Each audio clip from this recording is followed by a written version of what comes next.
எல்லாருக்கும் வணக்கம். இந்த நாளை ரொம்ப இனிமையாக, ஹாப்பியாக, ஹெல்த்தியாக, ஜாலியாக ஸ்டார்ட் பண்ணுங்கள்.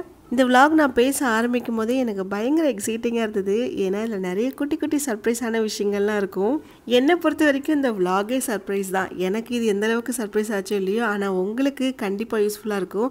ஏன்னா நீங்கள் மற்றவங்களை சர்ப்ரைஸ் பண்ணுறதுக்கு நிறைய ஐடியாஸ்லாம் கூட இதில் இருக்குது. ஆனால் அதே சமயம் அந்த மாதிரி ஒரு பிளேஸ்க்கு தான் நான் போயிருக்கேன். அப்படியே எங்கே போயிருக்கேன், எதுக்காக போயிருக்கேன்றது எல்லாமே அப்படியே உங்களுக்கு போக போக நான் காமிக்கிறேன், சொல்கிறேன். இது என் பர்த்டேக்கு முன்னாடி நாள் எடுத்த விலாக் தான். நான் எப்பயும் போல் ஒரு பழக்க தோஷத்தில் மதியமாக தான் என்ன பண்ணேன், எப்பவுமே கரெக்டாக ஒரு 1 மணி 2 மணிக்கிட்ட தான் இட்லிக்கு எல்லாமே ஊற வைப்பேன். அந்த பழக்க தோஷத்தில் நானும் எல்லாத்தையும் ஊற வச்சுட்டேன். மில்லட்ஸ் இட்லிக்கு தான் ஊற வச்சேன். இந்த டைம் 2 மில்லட் தான் சேர்த்தேன். என்னென்ன எவ்வளோ போட்டேன்றதை சொல்கிறேன். சாமை 2 கப்பு, இது கூட குதிரைவாளி 2 கப்பு, 2 கப் ரெட் ரைஸ், இது எல்லாமே 2 போட்டுட்டு மீதி 4 கப் இட்லி ரைஸ் சேர்த்துக்கிட்டேன். இது எல்லாத்துக்கும் சேர்த்து 2 கப்பெல்லாம் உளுந்து, கொஞ்சமாக வெந்தயம், இதுதான் நான் போட்ட மெஷர்மெண்ட். இந்த டைம் தினையும் இல்லை, வரகும் இல்லை. லாஸ்ட் டைமே அதை காலி பண்ணிட்டேன். வாங்கிட்டு வரணும் நெக்ஸ்ட் டைம் தான். அண்ட் இருக்கிற மில்லட்ஸ் எல்லாமே காலி பண்ணணுன்னா எல்லாத்துலேயும் எவ்வளோ வருதோ அந்த அளவுக்கு மெஷர் பண்ணி போட்டாச்சு. இட்லிக்கெலாம் ஊற வச்சுட்டு ஸ்ட்ரெயிட்டாக ட்ரெண்ட்ஸுக்கு தான் போனேன். என்னை கூட்டிகிட்டு போனாங்க. நானாக சொல்லி தான் அழைச்சிட்டு போனாங்க.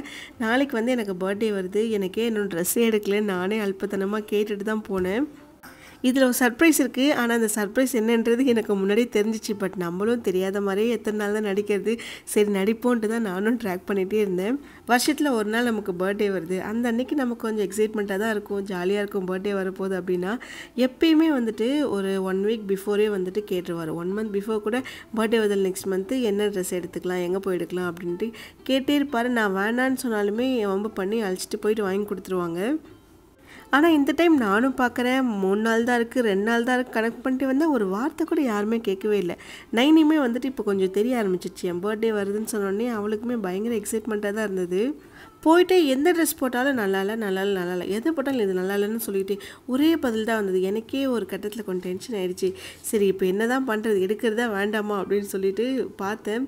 கொஞ்சம் கிராண்டாக எடுக்கலான்னு ஃபஸ்ட்டு பார்த்ததுக்கும் எப்படியும் அது பீரோவில் தான் தூங்க போகுது, எப்படியும் யூஸ் பண்ண மாட்டோம் அதிகமாக. சரி டெய்லி வேறு போடுற மாதிரி எடுத்துப்போன்னு சொல்லிட்டு ஒரு ஷார்ட் டாப்பும் ஒரு லாங் டாப் மட்டும் எடுத்துகிட்டு வந்துட்டேன். வந்ததும் அப்படியே மாவெல்லாம் அரைச்சி ரெடி பண்ணி வச்சுட்டேன். நான் எந்த ட்ரெஸ் போட்டாலும் நல்லா இல்லை நல்லான்னு சொன்னதுக்கு காரணம் என்னென்னா, நைனி என்ன பண்ணால், எனக்கு பர்த்டே வருதுன்னு தெரிஞ்சதும் அவங்க அப்பாட்ட சொல்லிவிட்டு இது மாதிரி அம்மாவுக்கு சர்ப்ரைஸாக ஒரு ட்ரெஸ் வாங்கலாம்ப்பா அப்படின்னு சொல்லிட்டு இருந்தான். ஏன்னா இதில் ஆல் டீட்டெயில்ஸ் ஆகினோம் முன்னாடியே. இது நான் எங்கள் பக்கத்தில் உட்காந்துட்டு கொஞ்சம் தூரம் தள்ளி டைனிங் கிட்டே உட்காந்துருந்தேன். அவள் பேசிட்டு இருந்தெல்லாம் கொஞ்சம் கேட்டுட்டு தான் இருந்தேன். அவளே என்ன பண்ணா, அமேசான் எடுத்து அவங்க அப்பா கிட்டே என்ன கொடுக்கலான்னு யோசிச்சு அவளே ட்ரெஸ்ஸுன்னு டைப் பண்ணியிருப்பா போல். வந்ததும் அதில் கீழே ஆட்டோமேட்டிக்காக சஜஸ்ட் ஆகிருக்கும் ட்ரெஸ் ஃபார் விமன் அப்படின்னு. அதை கொடுத்ததும் குர்த்திஸ்லாம் போல். அதில் அவளாக ஒரு ட்ரெஸ்ஸை செலக்ட் பண்ணி அவங்க அப்பாட்ட இதை வாங்குங்கன்னு சொல்லி ஃபோர்ஸ் பண்ணி வாங்கிட்டுருக்கா. அப்புறம் அவர் ஆர்டர் பண்ணிகிட்ருக்காரு. நெக்ஸ்ட்டு அப்படியே ஒரு ஹேண்ட்பேக் ஒன்று பாருங்கப்பா அப்படின்னு சொல்லலாம். இது எனக்கு காதில் கேட்டுருச்சு அவர் சொன்னது. அதுக்கு அவன் நிறைய ஹேண்ட்பேக் வச்சுருக்கா, அதெல்லாம் வாங்க வேணாம், ட்ரெஸ் மட்டும் போதும் அப்படின்னு அவங்க அப்பா சொன்னார். இவ்வளோ கான்வர்சேஷன் போகும்போது நான் அந்த இடத்துல இல்லை, நான் கொஞ்சம் தள்ளி இருந்தேன்னா அதனால் எனக்கு அது தெரியவே தெரியாது. நான் அவளுக்கு ஒரு நினைப்பு, சரி அவள் சர்ப்ரைஸாகவே இருக்கட்டுமே, நம்மளுமே இந்த ஷாக் அவளுக்கு கொடுப்போன்னு சொல்லிட்டு நானுமே தெரியாத மாதிரி ஆக்ட் பண்ணிகிட்டு இருந்தேன். ஏன்னா அவளே இப்போ தான் கொஞ்சம் வளர்ந்து இந்த பர்த்டேக்கெலாம் வாங்கணுன்ற ஒரு ஐடியாவில் வந்திருக்கா. நம்ம போய் அது எனக்கு இதெல்லாம் முன்னாடியே தெரியுமே அப்படின்னு சொன்னால் அவள் ஏதாச்சும் நினச்சிக்க போகிறா அப்படின்றதுக்காகவே நான் சொல்லவே இல்லை. இதுக்கப்புறம் என்னாச்சுன்றது அப்படியே போக போக சொல்கிறேன். இதில் இன்னொரு சர்ப்ரைஸுமே இருக்குது. நம்ம எங்கேயாச்சும் வெளில போகும்போது எப்பயும் சன்ஸ்க்ரீன் அப்ளை பண்ணுவோம்ல, அப்போது இந்த ஒரு சில பிராண்ட்லாம் பார்த்திங்கன்னா அந்த ஒரு மாதிரி ஒயிட் காஸ்ட் தெரியும், அதே சமயம் ரொம்ப ஆயிலியாக இருக்கும், பார்க்கும்போதே நமக்கு ரொம்ப இரிட்டேட் ஆகும்.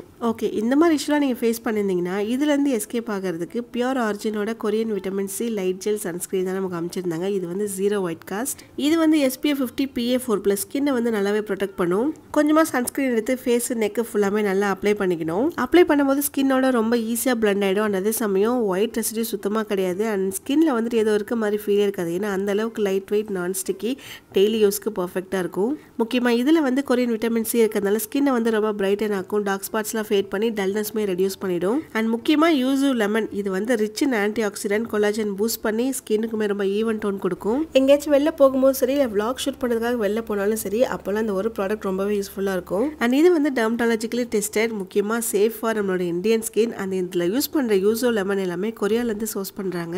நீங்கள் ட்ரை பண்ணனா பியூர் ஆர்ஜின் வெப்சைட்டில் ஸ்பைசி 2025 கோட் கொடுத்தீங்கன்னா 15% ஆஃபரோட வாங்கிக்கலாம். அது மட்டும் இல்லாமல் அமேசான், ஃப்ளிப்கார்ட், மீஷோ அண்ட் பர்பிளுமே அவைலபிளாக இருக்குது. லிங்க் டிஸ்கிரிப்ஷனில் கொடுத்துருக்கேன், செக் பண்ணி பாருங்கள். ஓகே, அப்படியே விளாகில் வரலாம். இன்றைக்கி ஒரு மிகப்பெரிய சர்ப்ரைஸ் இருக்குதுன்னு சொன்னேன்ல, அது இதுதான். அங்கே தான் போயிட்டுருக்கோம். பர்த்டே வந்துட்டு பாண்டிச்சேரியில் செலிப்ரேட் பண்ணலாம் ஆல்ரெடி டிசைட் பண்ணிட்டாரு போல், எனக்கு தெரியாது. முன்னாடியே எல்லாத்தையும் புக் பண்ணிவிட்டு அந்த அன்றைக்கி அழைச்சிட்டு போயிட்டார் முன்னாடி நாளே. சரி எப்படியும் போயிட்டு ரிட்டர்ன் வந்துடுவோம் நைட்டே அப்படின்னு தான் நினச்சேன். ஆனால் அங்கே புக் பண்ணியிருக்காருன்றது எனக்கு நிஜமாக தெரியாது. லாஸ்ட் இயர் கூட பர்த்டே வந்து இங்கே தான் செலிப்ரேட் பண்ணோம். நிறைய பேர் அந்த மினி விளாக்ல கேட்டிருந்தீங்க, இந்த போட்டிங்லாம் அதாவது போட்டில் கூப்பிட்டு போய்லாம் சர்ப்ரைஸ் பண்ணார் அப்படின்னு சொல்லியிருந்தேன். அந்த டீட்டெயில்ஸ்லாம் கூட நிறைய பேர் எனக்கு பர்சனலாக மெசேஜ் பண்ணி கேட்டிங்க இன்ஸ்டாகிராமில். அந்த போட் டீட்டெயில்ஸ்லாம் கொடுங்க, நானும் என்னோடய ஒய்ஃபுக்கு சர்ப்ரைஸ் பண்ணோம், என்னோடய ஹஸ்பண்ட் சர்ப்ரைஸ் பண்ணணும் அப்படின்னு நிறைய பேர் அவ்வளோ டெக்ஸ்ட் போட்டிருந்தீங்க இன்ஸ்டாவில். ஆனால் நான் அவரோட டீட்டெயில்ஸ்லாம் ஷேர் பண்ணவே இல்லை. ஏன்னா அது வந்து அவரோட பர்சனல் போட்டு, அவரோட பெர்மிஷன் இல்லாமல் நம்ம டீட்டெயில்ஸ்லாம் ஷேர் பண்ண முடியாது. அதுவும் இல்லாமல் அவர் ஹஸ்பண்டோட ஃப்ரெண்டு, அதனால தான் வந்து நமக்கே அந்த சான்ஸ் கிடச்சிது. அப்படியே ஈவினிங் கிட்டே பாண்டிச்சேரி ரீச் ஆகிட்டோம். கரெக்டாக அங்கே ஒயிட் டவுனில் தான், ஒயிட் டவுன் தான் பாண்டிச்சேரியே அப்படின்ற மாதிரி தான் இருக்கும்.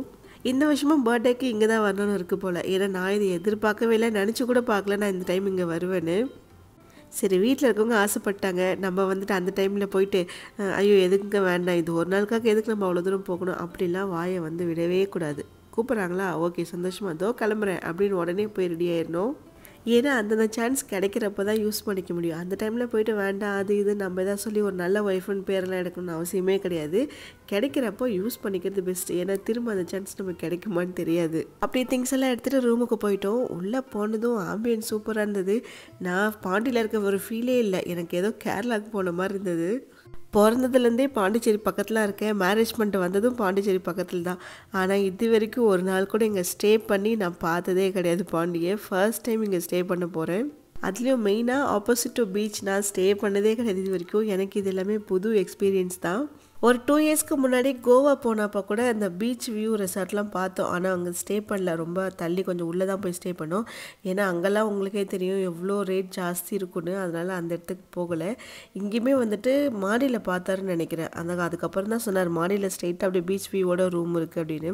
பேசாமல் மேலே ஷிஃப்ட் ஆகிக்கலாமான்னு தான் கேட்டார். ஆனால் எனக்கு அதில் இஷ்டமே இல்லை. ஏன்னா வெளியில் போய் 2 அடி எடுத்து வச்சு எதிர்க்க பீச் இருக்க போது நம்ம எப்படி ரூமில் இருந்து உட்காந்துட்டு பீச் பார்க்க போகிறது கிடையாது, எப்படியும் வெளில தான் போய் சுற்ற போகிறோம். அதனால் நாங்கள் வேண்டாம் இதுவே போதுன்னு விட்டாச்சு. இன்னைக்கு ஒரு நாள் எதை பற்றியுமே யோசிக்க போகிறது கிடையாது. No boundaries. எந்த அளவுக்கு இஷ்டப்பட்டு என்ஜாய் பண்ணுமோ அந்த அளவுக்கு நல்லா என்ஜாய் பண்ணிக்கணுன்றது மட்டும்தான் யோசிச்சுட்டு இருக்கேன். ஃப்ரெஷ்ஷப் ஆகிட்டு அப்படியே வெளில கிளம்பிட்டோம். உங்களுக்கு தான் தெரியுமே பொம்பளை பிள்ளைங்களை பற்றி, நம்ம ஏதாச்சும் இப்படி கண்ணில் போடுறது லிப்ஸ்டிக் போடுறது எதாவது எடுத்து நான் ஒன்று எனக்கு போடுன்னு போட்டு நம்மளை டார்ச்சர் பண்ணி எடுத்துருவாங்க. சரி போட்டேன் இன்றைக்கி ஒரு நாள் போட்டுக்கோ அப்படின்னு சொல்லிட்டு போயிட்டேன். மோஸ்ட்டாக எங்கேயாச்சும் வெளில போகும்போதோ இல்லை ஏதாவது ஃபங்க்ஷனோ அந்த மாதிரி டைமில் அவளுக்கு போட்டு விடுவேன். எப்போ பாரு போட மாட்டேன், அதுவுமே நான் ஸ்ட்ரிக்டாக சொல்லிடுவேன். அடிக்கடியில் அந்த லிப்ஸ்டிக்லாம் போட்டு விட மாட்டேன். எங்கேயாச்சும் ஃபங்க்ஷன் போகிறோம் ஏதோ டான்ஸ் பண்ணுறேன் அப்படின்னா மட்டும் போட்டு விடுவேன். சும்மா அந்த கடைக்கு போகும்போதெல்லாம் என்கிட்ட போட்டு விட சொல்லக்கூடாது அப்படின்னு. இப்போயும் அதான் சொன்னேன், லிப்ஸ்டிக் வேண்டாம் ஐலைனர் மட்டும் போட்டு விட்றேன். ஏன்னா நீ வெளில போய் ஏதாச்சும் சாப்பிடுவேடி, அதனால் எல்லாமே வாய்க்குள்ளே தான் போகும் அப்படின்னு சொல்லிட்டேன். கேட்கவே இல்லை, போடுன்னா சரி லைட்டாக அப்படி 2 இல்லி மட்டும் இழுத்து விட்டுட்டேன். அப்படியே வெளில வந்ததும் ஐஸ்கிரீம் வேணும். சரி ஓகே, நமக்கும் ஒரு மாதிரி ஆசையாக தான் இருந்துச்சு. சரி ஓகே வாங்கி தரேன்னு வாங்கியாச்சு. உண்மையிலேயே அங்கே ஐஸ்கிரீம் நல்லாயிருக்கும். அதுக்கு பக்கத்துலேயுமே வந்துட்டு ரிச் ஒன்று இருக்குது. ஆனால் அங்கே முன்னாடிலாம் போனோம், இப்போ வந்து ரீசெண்டாக போகிறது கிடையாது. பட் இந்த கோன் ஐஸ் வந்துட்டு இங்கே உண்மையிலேயே நல்லாயிருக்கும். நாங்கள் எப்போல்லாம் சைடு வரோமோ அப்போல்லாம் வாங்குவோம். அப்படியே ரெடியாகி சும்மா பீச்சில் வந்துட்டு ஒரு வாக் போயிட்டுருந்தோம். அப்புறம் சின்ன கடைகள்லாம் இருந்தது, அங்கெல்லாம் போயிட்டு அப்படியே எல்லாம் சுற்றி பார்த்துட்டு அங்கேயே தான் நடந்துகிட்டு இருந்தோம், வேறு எங்கேயும் போகலை. அதுக்கப்புறம் தான் உள்ளே போயிட்டு ஒரு ரெஸ்டாரண்ட் தேடிட்டு சாப்பிட்றதுக்காக அந்த சைடு அதுக்கப்புறம் தான் உள்ளே போக ஆரம்பித்தோம். நம்ம ஸ்டே பண்ண இடத்துலேயே வந்துட்டு மேலே வந்து ஒரு ரெஸ்டாரண்ட் இருக்குது. சரி அங்கே போயிட்டு பார்க்கலாம் தான் போனோம். பட் அந்த அளவுக்கு அது ஒன்றும் பிடிச்ச மாதிரி இல்லை. பட் ஏன்னா யாரும் அங்கே கூட்டமும் இல்லை. சரி அதனால் நாங்கள் அங்கே சாப்பிடல, ஒரு வெளி ஸ்டாக்கெல்லாம் அப்படி வச்சுருப்பாங்களோன்னு நினச்சிட்டு அதனால் அப்படியே அங்கேருந்து கிளம்பி வேறு இடத்துக்கு போயிட்டோம். முக்கியமாக அங்கே மேலே போனது காரணம் வந்துட்டு அந்த வியூ தான். வியூ வந்து ரொம்ப சூப்பராக இருந்தது. ஏன்னா இங்கேருந்து நேராக அப்படியே பார்த்துட்டு சில்லுன்னு காற்று செம்மையாக இருந்தது. சரி அதுக்காகவே அங்கே போயிட்டு சரி வெயிட் பண்ணி பார்த்தோம். மெனுலாம் பார்த்து செட் ஆகலை, அப்படியே கிளியரிங் வந்துட்டோம். இத்தனை நாளாக யோசிச்சுட்டு இருந்தேன், நைனி வந்து எங்கேயாச்சும் வெளில போனால் நம்ம கூப்பிட்டே போகக்கூடாது, அம்மா கிட்ட விட்டுட்டு நம்ம மட்டும் தனியாக போயிட்டு வந்துடணும். இவ்வளோ கூப்பிட்டு போனால் அவங்களுக்கே தெரியும், பசங்களை கூப்பிட்டு போனால் நமக்கு அந்த ஒரு இடத்த பார்க்கவே விட மாட்டாங்க. அது இங்கே இல்லை, கொஞ்சம் வேறு ஏதாவது ஒரு ஸ்டேட்டுக்கு போகிறோம் அப்படின்னா அந்த மாதிரி டைமில் சொல்கிறேன், லோக்கல்லாம் கிடையாது. பட் ஆனால் இன்றைக்கி எனக்கு என்ன தோணுச்சுன்னா, நைனி இல்லாமல் எங்கேயுமே போகக்கூடாதுன்னு தான் தோணுச்சு. அவள் கொஞ்சம் வளர்ந்துட்டா, நம்ம கூட சேர்ந்து என்ஜாய் பண்ணிட்டான்றதே அவள் இந்த டைம் போனப்போ தான் வந்துட்டு எனக்கு ஃபுல்லாக தெரிஞ்சுது. ஏன்னா எதுக்குமே அடம் பிடிக்கல, அழலை, எவ்வளோ நேரம் முழிச்சிட்டு இருந்தோம், அவ்வளோ நேரம் என் கூட தான் சுற்றிட்டு இருந்தா, எவ்வளோ தூரம் நடந்தோம், நடந்துகிட்டே தான் இருந்தா. அங்கே போய் நின்றுட்டு இங்கே ஃபோட்டோ எடுங்க, அங்கே ஃபோட்டோ எடுங்கன்னு சொல்லிட்டு பயங்கரமாக என்ஜாய் பண்ணிவிட்டு, என்னை விட அவள் தான் ரொம்ப எக்ஸைட்டாக என்ஜாய் பண்ணிகிட்டு இருந்தா. ஒரு வீட்டில் எனக்கே அது ரொம்ப ஆச்சரியமாக தான் இருந்தது. இல்லையே இது இவ இப்படி இருக்க மாட்டாளே. ஏன்னா உங்களுக்கே தெரியும்ல, பசங்க வந்து என்ன பண்ணுவாங்க, ஏதாவது ஒரு டைமில் வெளியில் போனால் மெயினாக பேசுகிறது என்னென்னா பசிக்குது. அதாவது அப்போ தான் சாப்பிட்டு வெளில போயிருப்போம், உடனே ஆரம்பிப்பாங்க பசிக்குது. நிஜமாக தான் பசிக்குதா இல்லை சொல்லணும்னு சொல்கிறாங்களானே தெரியாது நமக்கு. ஆனால் இந்த டைம் அதெல்லாம் எதுவுமே அவள் பண்ணவே இல்லை. எனக்கு அதுவே ஒரு மாதிரி ஜாலியாக தான் இருந்தது. நிறைய ஷாப் இருந்தது, ஆனால் அவள் ஆசைப்பட்டு கேட்டது இந்த ஹேர் பேண்ட் மட்டும்தான். ஏன்னா நல்லா லைட் இருதில்ல, ரேபிட் போட்ட மாதிரி. சரி ஓகே கேட்டான்ற உடனே வாங்கி கொடுத்துட்டேன். வேறு எதுவுமே சொல்ல முடியாதுலாம் சொல்லவே இல்லை. ஏன்னா அவள் தான் கேட்க போய் நம்ப முடியாதுன்னு சொல்லி அந்த இடத்துல வந்து அவளுக்கு ஒரு மாதிரி டென்ஷன் ஆகி அங்கேருந்து ஆரம்பிச்சிட்டானா எல்லா மூடுமே ஸ்பாயில் ஆயிடும். அதனால அவள் கேட்ட உடனே அதை வாங்கி கொடுத்துட்டேன். வேறு எதுவும் பெருசாக அவள் கேட்கல, அது வரைக்கும் சந்தோஷம்தான். அப்புறம் உள்ளே வந்து ஒரு ரெஸ்டாரண்ட் போனோம். பார்க்க நல்லா தான் இருந்துச்சு. சரி உள்ளே நல்லா இருக்குமே அப்படின்னு சொல்லிட்டு தான் போனோம். ஆனால் சொல்லிக்கிற அளவுக்கு பெருசாக ஒன்றும் இல்லை. அதனால் ஒரே ஒரு பாஸ்தா மட்டும்தான் ஆர்டர் பண்ணோம். அதிலே தெரிஞ்சிடுச்சு எப்படி இருக்குன்னு. சரி ஓகே நமக்கு இது செட் ஆகலை அப்படின்னு சொல்லிட்டு அங்கேருந்து கிளம்பி வேறு இடத்துக்கு போயிட்டோம்.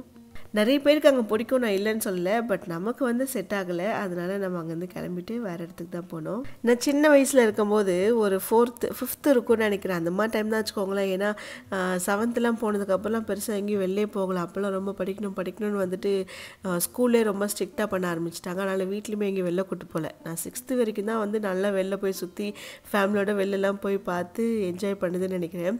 அப்போது வந்துட்டு பாண்டிச்சேரி வந்து எப்படின்னா வீட்டில், அதாவது ஊரில் இருந்துட்டு இங்கே வர்றது கரெக்டாக ஒரு 1 hour வச்சுக்கோங்களேன்.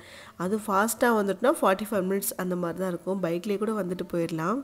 இப்போ வந்துட்டு அதை விட கம்மி, 1/2 hour 20 minutes தான் ஆகும்னு நினைக்கிறேன். பைபாஸ் வேறு போட்டாங்களா விழுப்புரம் டு பாண்டிக்கு. ஸோ ரொம்ப ஷார்ட்டாக போயிடலாம் அவ்வளோ குயிக்காகவே. சின்ன வயசில் அதிகமாக அவுட்டிங் போகிற ஒரே இடம் பாண்டிச்சேரி மட்டும்தான், அதுவும் இந்த பீச்சு சைட் மட்டும்தான். அப்போ இன்னும் டோட்டலாக வேறு மாதிரி இருந்தது. அந்த பீச்சு காந்தி சிலை எதற்கெலாம் நிறைய கடை, இப்போலாம் எதுவுமே அங்கே அலோவ் பண்ணல, எல்லாத்தையுமே எடுக்க சொல்லிட்டாங்க. ஆனால் இப்போ தான் நல்லாயிருக்கு, ஒரு பைக் வர்றதில்ல, கார் வரதில்ல. அப்போல்லாம் எல்லாமே இந்த சைடு போயிட்டுருக்கோம், ஃப்ரீயாக விளையாட முடியாது பசங்களால், அந்த மாதிரி தான் இருக்கும். இப்போ வந்துட்டு நிறைய ரெஸ்ட்ரிக்ட் பண்ணி இப்போ தான் ரொம்ப நீட்டாக க்ளீனாக இருக்குது. 2 பேரும் ரொம்ப நேரம் விளையாட்டுருந்தாங்க. நானும் பீச்சில் உட்காந்து நல்லா வேடிக்கை பார்த்துட்டு இருந்தேன். எனக்கு தூக்கம் வருது, வாங்க ரூமுக்கு போகலாம், தூங்கிடலாம் அப்படின்னு சொல்லிட்டு நானும் கேட்டுகிட்டே இருக்கேன். நான் இனியும் வரமாட்டேன்றா, அவரும் வரமாட்டேன்றாரு. ஏன்னு கேட்டால் எனக்கு அப்போ தான் புரிஞ்சுது, ஓ 12 மணி ஆகட்டும்னு வெயிட் பண்ணுறாங்க போல இவங்க அப்படின்னு. ஆனால் நயனிக்கிட்ட ஏதாச்சும் ஒரு சீக்ரெட் நீங்கள் சொல்லி ஒரு சர்ப்ரைஸ் பண்ணணும், சீக்ரெட்டாக மெயின்டைன் பண்ணோம் அப்படின்னா பயங்கரமாக மெயின்டைன் பண்ணுவாள். அதை பற்றி நியூஸு வெளியில் தெரியவே தெரியாது, அந்த அளவுக்கு மெயின்டைன் பண்ணுவாள்.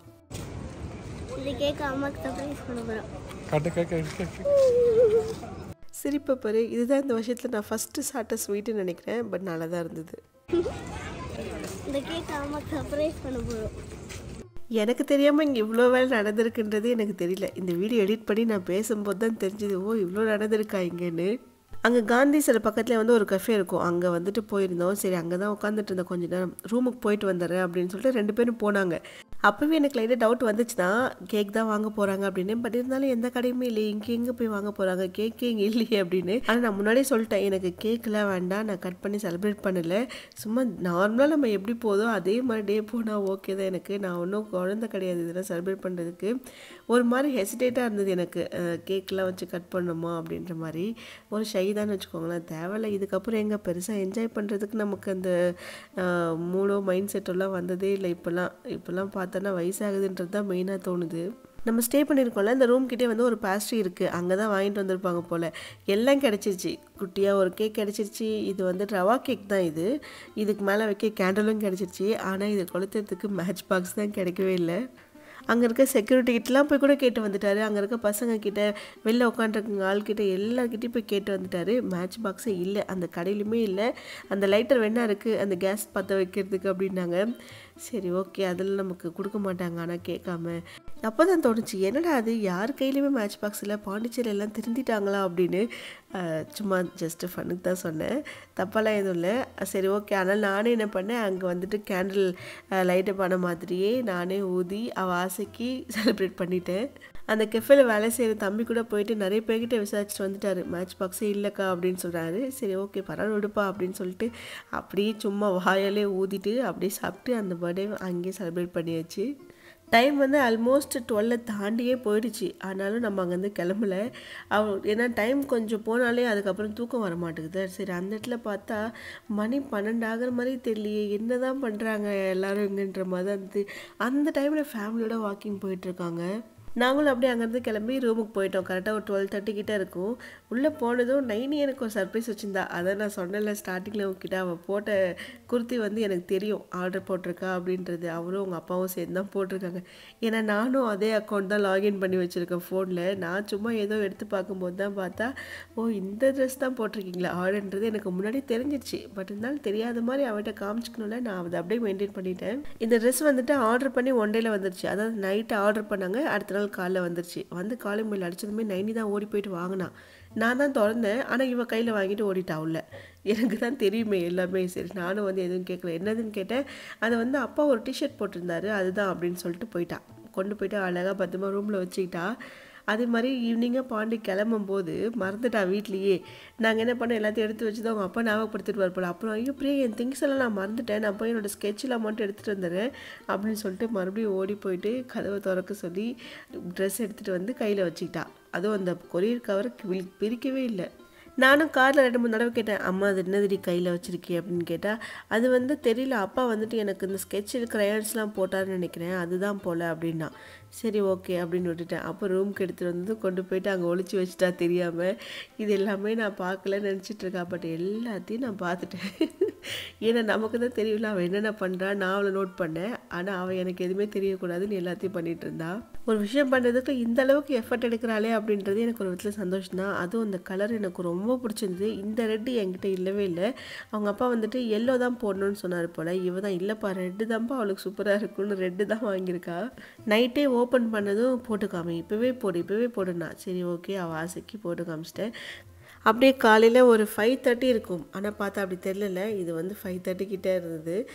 ஆனால் 6 எல்லாம் ஆகலை. கரெக்டாக 5:30 கிட்ட அந்த அளவுக்கு நல்லா கொஞ்சம் வெளிச்சமாக தான் இருந்துச்சு. சன்ரைஸ் ஆகுன்ட்டு தான் பார்க்கலான்னு வந்தோம். அப்படியே பார்த்தா அந்த ரொம்ப ஒரு மாதிரி க்ளவுடியாக இருந்தது அந்த டைமு. ஸோ சன் வந்துட்டு வெளியிலே தெரியல, ஃபுல்லாக க்ளவுட்ஸ்லாம் மறைச்சிருந்தது. அப்படியே கொஞ்சம் நேரம் நடந்து போயிட்டு வாக்கிங் போயிட்டு மார்னிங் அந்த பீச்சு பார்க்கு சைட்லலாம் அந்த யோகாலாம் பண்ணிகிட்டு இருந்தாங்க. சரி அப்படியே அந்த சைட் யோகா பண்ணலை, பார்த்துட்டு அப்படி நடந்துட்டு வந்துட்டோம். நான் தான் சொல்கிறேன்ல, பாண்டி பக்கத்தில் தான் அம்மா வீடு மாமியார் வீடு. ஆனால் வந்துட்டு இவ்வளோ ஏர்லி மார்னிங்கில் நாங்கள் இங்கே வந்ததே கிடையாது. ஏன்னா வீட்டிலேருந்து கிளம்பவே மணி 9 ஆகிடும். அதுக்கப்புறம் இங்கே வந்தோன்னா மணி 10, 11ன்னு இங்கே ஃபுல்லாக டே டைமில் தான் சுற்றிட்டுருக்கோம். தவிர இந்த மாதிரி ஏர்லி மார்னிங்கில் பீச் வாக்கோ அந்த மாதிரி ஒரு ஃபீல் எனக்கு இது வரைக்கும் கிடைச்சதில்லை. இதுதான் ஃபஸ்ட் டைம். நைட்டு லேட்டாக தூங்கவே காலைல வந்துட்டு எந்திரிக்கவே முடியல. நான் கூட எந்திரிச்சிட்டேன், ஹஸ்பண்ட் எந்திரிச்சிட்டாங்க. நைனியால் சுத்தமாக முடியல. சரி ரூம்லேயே விட்டு வரலான்னு பார்த்தோம். அப்புறம் கரெக்டாக லைட் ஆஃப் பண்ணும்போது பார்த்தா எந்திரிச்சிட்டா. சரி ஓகே வா போகலாம் அப்படின்னு கையோட கூட்டிகிட்டே வந்துட்டோம். அதாவது சின்ன வயசில் இருக்கும்போது நாங்கள் இங்கே வந்துட்டு கரெக்டாக வீட்டிலேருந்து ஒரு 9 மணிக்கு கிளம்புவோம்னு வச்சுக்கோங்களேன். கரெக்டாக ஒரு 10க்குலாம் வந்து ரீச் ஆயிடுவோம். 1 hour தானே, அப்படியே பஸ்ஸில் தான் வருவோம். இங்கே தான் வருவோம், கரெக்டாக பீச் கிட்ட தான். அது காலையிலே எங்கள் அப்பா என்ன பண்ணுவார்னா பிரியாணி செஞ்சுப்பார். அதுவும் எல்லா சண்டேவும் இங்கே வந்துடும். மோஸ்ட்டாக மாதத்தில் ஒரு 3 சண்டே இங்கே தான் போகும். காலையிலே போயிட்டு சிக்கன் வாங்கிட்டு வந்து பிரியாணி செஞ்சு டப்பாவில் போட்டு எடுத்துகிட்டு வந்துடுவோம் இங்கே. அப்போ தான் செய்வார் மோஸ்ட்டாக. ஏன்னா அவர் தான் காலையில் எழுந்திரிச்சு அவ்வளோ சுறுசுறுப்பாக எல்லா வேலையும் செஞ்சுருவார். நம்ம எழுந்திரிச்சு கிளம்புறதுக்கே லேட் ஆகிடும். அப்படியே சீக்கிரமாக கிளம்பி இங்கே ஒரு 10 மணிக்கெலாம் வந்துன்னா ஈவினிங் ஒரு 7 to 8 ஆயிரும். அப்படி இங்கே தான் சுற்றிட்டுருப்போம்.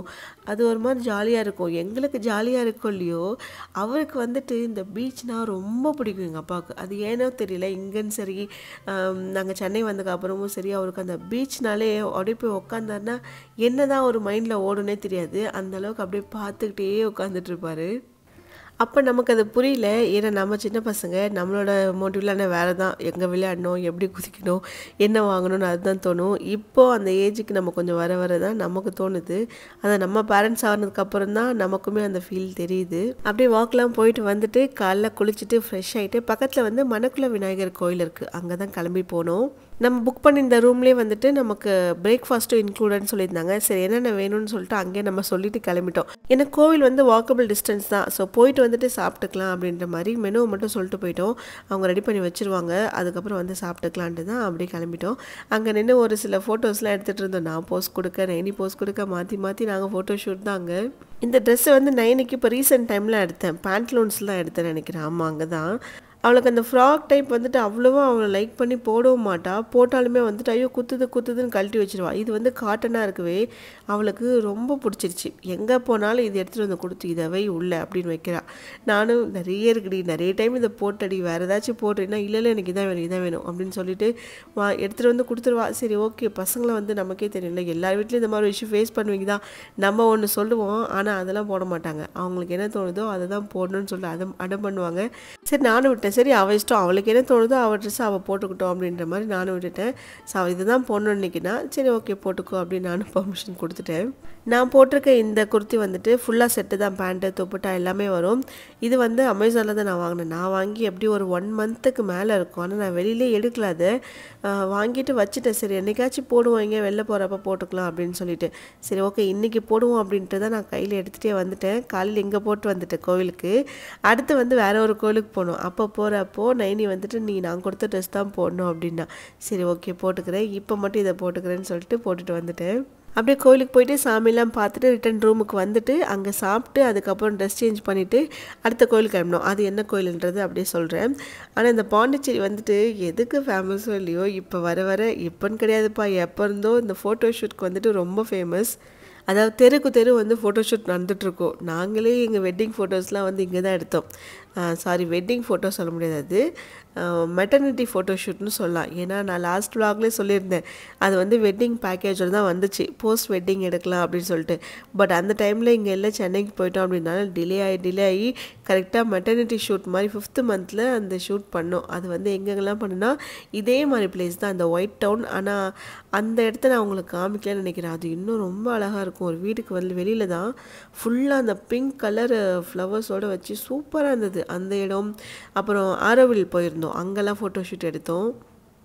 அதே தான் நான் இப்போ யோசிக்கிறேன். இப்போ வந்துட்டு எல்லாமே post wedding, pre wedding, maternity ஷூட்னு எக்கச்சக்க ஃபோட்டோகிராஃபர் சுற்றி அதுவும் இந்த நைட் டைம் அந்த ரெஸ்டாரண்ட் சுற்றணும் பாருங்களேன். அந்த இடத்துலலாம் பார்த்தீங்கன்னா எங்கே பாரு ஒரு லைட் செட்டப் இருக்குது. இங்கே நடக்குதா, அங்கே ஃபோட்டோ ஷூட் நடக்குதான்னு. ஆனால் ஒரு பக்கம் கொஞ்சம் பெருமையாக தான் இருந்தது. ஓகே நம்மளும் அப்போயே வந்து இந்த ட்ரெண்ட்லாம் யூஸ் பண்ணியிருக்கோன்னு. இந்த அயன் மூவியில் கூட ஒரு வால் வரும்ல, எல்லோ கலரில் ஒரு வால் மாதிரி, அங்கே தான் நாங்கள் நைட்டு கூட எடுத்திருப்போம். அது மேபி நைட்டுன்றதுனால சரியாக தெரிஞ்சிருக்காதுன்னு நினைக்கிறேன். பட் எங்கள் கிட்ட லைட்ஸ்லாம் இல்லைப்பா, அதனால் நாங்கள் இருக்கிற கேமரா வச்சு ஃபோட்டோ எடுத்துகிட்டு வந்துட்டோம். சாரி ஃபோனை வச்சு எடுத்துட்டோம். அப்படியே ஸ்ட்ரெயிட்டாக எந்த கோவிலுக்கு போனோன்னா பக்கத்தில் வந்து பஞ்சவடி ஆஞ்சநேயர் கோவில் இருக்குது, அங்கே போனோம். அங்கே வந்து நான் எப்போ போனேன்னா அந்த கோவில் கும்பாபிஷேகம் அன்னைக்கு போனேன். அப்போ தான் வந்து அந்த பெரிய ஆஞ்சநேயர் சிலையே வந்து ஓப்பன் பண்ணாங்க. அப்போ தான் நான் போனது. அதுக்கப்புறம் இப்போ தான் போகிறேன். எல்லாம் பக்கத்தில் தான் இருக்குது, ஆனால் நம்ம தான் போக மாட்டோன்றது அதுக்கப்புறம் தான் தெரிஞ்சுது. இங்கே வந்து பல வருஷம் ஆகுது, ஏன் நம்ம இத்தனை நாள் வரல அப்படின்னு. அப்புறம் அங்கெல்லாம் முடிச்சுட்டு உள்ளே வந்துட்டோம். சிட்டிக்குள்ளே வந்துட்டு சும்மா ஷாப்பிங் பண்ணலான்ட்டு தான் போனோம். ஆனால் பெருசாக செட் ஆகலை. சரி ஓகே அப்படியே திரும்பி வந்துட்டோம். இங்கே டைட்டனுக்கு தான் வந்தோம். ஏதாச்சும் ஒரு கிஃப்ட் வாங்கிக்கோ அப்படின்னு சொன்னார். நான் இது வரைக்கும் 500 ரூபா தாண்டி வாட்செலாம் வாங்கினதே கிடையாது. காலேஜ் படிக்கும் போதெல்லாம் அவ்வளோதான். அதுக்கப்புறம் தான் கையில் ஃபோன் வந்துருச்சுல, வாட்ச் எதுக்கு அப்படின்னு வாட்ச் போடுற பழக்கத்தையும் விட்டுட்டேன். ஆனால் இப்போ ரீசெண்ட் டைமில் நம்ம அந்த பிஸ்னஸ் ஆரம்பிச்சதுலேருந்து தான் கொஞ்சம் அந்த வாட்ச்லாம் போடணுன்னு ஒரு ஆசை வந்துச்சு. சரி ஓகே வாங்கி போட்டுக்கிட்டேன். ஆனால் அதுவுமே வந்துட்டு 1000க்குள்ளே தான் இருந்தது. பட் இவ்வளோ காஸ்ட்லியாக ஒரு வாட்ச் நான் வாங்கினதே இல்லை. அதுலேயும் எனக்கு அந்த ரோஸ் கோல்டு வாட்ச் மேலே வந்துட்டு கொஞ்ச நாளாகவே ஒரு மாதிரி க்ரேஸாகவே இருந்தது. சரி வாங்கி தான் பார்ப்போம், போட்டு பார்ப்போமே அப்படின்னு. கம்மியான பட்ஜெட்டில் தான் வாங்கணும்னு யோசித்தேன். சரி ஓகே வாங்கினா பிராண்டாக வாங்கிக்கோ, பல வருஷத்துக்கு அப்படியே இருக்கும் அப்படின்ட்டாரு. சின்னதாக நீ கம்மியாக வாங்கி அதை சீக்கிரம் வேஸ்ட் பண்ணுறதுக்கு அந்த காசுலாம் சேர்த்து நல்ல பிராண்டாக வாங்கிக்கலாமே அப்படின்னு. சரி ஓகே இதுவும் ஒரு வாஸ்தவமான பேச்சாக தான் இருக்குது. சரி வாங்கி கொடுக்கட்டுமே, என்ன இப்போ நமக்கு தானே அப்படின்னு நானும் வந்து அக்செப்ட் பண்ணிக்கிட்டேன். ஓகே வாங்கிக்கிறேன் அப்படின்னு சொல்லிட்டு அப்புறம் அதே மாதிரி நல்ல ஒரு ரோஸ் கோல்டு வாட்ச் செட் ஆச்சு, வாங்கியாச்சு. வாங்கிட்டு ஆரோவில் போகலான்னு தான் பிளான் பண்ணோம். பயங்கரமாக பசிச்சுது. சரி அப்படியே போயிட்டு ஒரு இடத்துல சாப்பிட்டு ஆரோவில் போகலாமா அப்படின்னு யோசிச்சுட்டே வண்டி திருப்பினார். இல்லை வேணாம் நம்ம ஊருக்கே போகலாம், சென்னை கிளம்பலான்னு சொல்லிட்டு பாண்டியிலேருந்து வர வழியில் இந்த பாட் ஷாப் பார்த்தோம். எப்பயுமே போகும்போது வரும்போதெல்லாம் பார்த்துட்டு தான் போவேன். ஸோ இந்த டைம் தான் போயிட்டு விசாரிச்சு பார்த்தேன். ஓகே தான் ரீசனபிளாக இருந்ததுன்னு சரின்னு வாங்கியாச்சு. இந்த ஒயிட் டவுனுக்குள்ளே நீங்கள் எங்கே பார்த்தாலும் இந்த ஒரு பாட் தான் இருக்கும். எந்த ஹோட்டலாக இருக்கட்டும், வீடாக இருக்கட்டும், காசுக்கேற்ற பணியாரம்னு சொல்லுவாங்களே அந்த மாதிரி தான். குவாலிட்டி நல்லா தான் இருந்தது. இதில் என்ன பிளான்ட் வைக்கிறதுன்னு ஏதாவது ஐடியா இருந்தால் கொடுங்க, நான் நெக்ஸ்ட் டைம் விலாகில் காமிக்கிறேன். சரி நம்ம இந்த விலாகோட எண்டுக்கு வந்துட்டோம். நீங்கள் யாராச்சும் உங்கள் ஃபேமிலியில் பர்த்டே செலிப்ரேட் பண்ண நினச்சிங்கன்னா நேராக கூப்பிட்டு பாண்டிக்கு வந்துடுங்க, ஜாலியாக தான் இருந்துச்சு. இதோட அடுத்த விலாகில் நிறைய இன்ட்ரெஸ்டிங்கான விஷயங்களை மீட் பண்ணலாம். அது வரைக்கும் ஹாப்பியாக ஹெல்த்தியாக ஜாலியாக இருங்க. பை.